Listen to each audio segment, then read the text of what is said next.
Hi, this is Mike Stehle from the training room in Avon, New Jersey.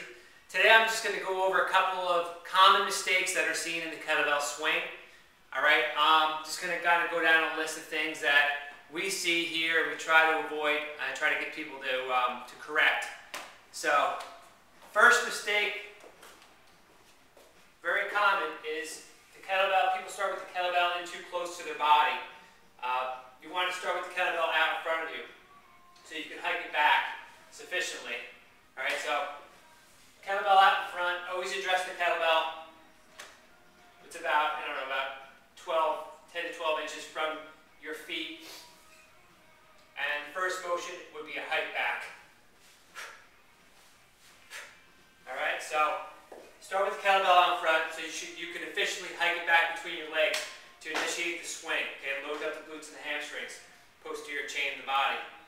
Alright, the next thing would be the height of the kettlebell on the backswing. A lot of people bend their knees too much. Alright, where you really want just a slight knee bend, more of a hip hike and more of a back extension, keeping that back flat. Okay, reaching back. Just a little bit of a knee bend. So actually, I tell people a lot of times that on the hike back, okay, the inside of your forearm is almost right in your crotch, right in your inner thigh on that backswing. So a lot of people want to tend to let the kettlebell sweep the floor too low. Alright, that's going to cause a little extra strain on your lower back. The other thing is, you want a nice deep hike back. You want to really reach back. Nice hike back. Load up those glutes and hamstrings. Alright, really deep. A lot of people want to cut their swing short. Alright, and just kind of, they're not really going to get that hip drive that they want. They're cutting their swing short. They're not hiking back nice and deep between their legs. So that's the other thing. The deepness of the hike back, depth of the kettlebell and the backswing. The other important thing is keeping a neutral spine on your swing. Right? A lot of times you'll see people, you'll see on their backswing, their heads up like this. Okay, when you really want to keep a nice neutral spine, you want to keep that spine neutral. You don't want to strain your neck or your shoulders. So always spine neutral. You feel a big difference. It'll be actually less effort for you to keep that spine neutral and to lift your head up. Okay, you don't want to be looking up at the wall on your backswing. Alright? That's another important point. Alright, the next thing is the height of the swing itself.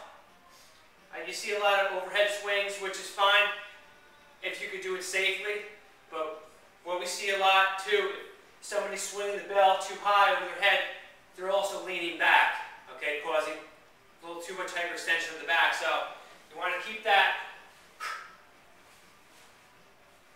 swing height about hip to chest high. Any higher, then you see a little bit of a lean back in a lot of people. Not everybody though. But we just want to try to keep it as safe as possible. When you start swinging kettlebells over your head, some bad stuff can happen. So we just try to keep it from hip to chest high on the swing. Alright, the next point would be putting the kettlebell down safely. Alright, a lot of people you'll see do some really nice swings. Okay? Really nice swing. All of a sudden they just kind of stop the swing in mid-swing and they set it down. You want to actually continue your last swing, swing it through, and then set it down. Okay, let that swing through and then put it down safely. Alright, there are a lot of other things that go with the swing, but those are just some points that we see a lot here that we want to make sure that everybody's doing properly, those points right there. So that's it for today. Okay, we'll go over some other things with a one-handed swing as well. There's some other points to cover with that. But that's it for today. Alright, you have a great day. I'll see you next time.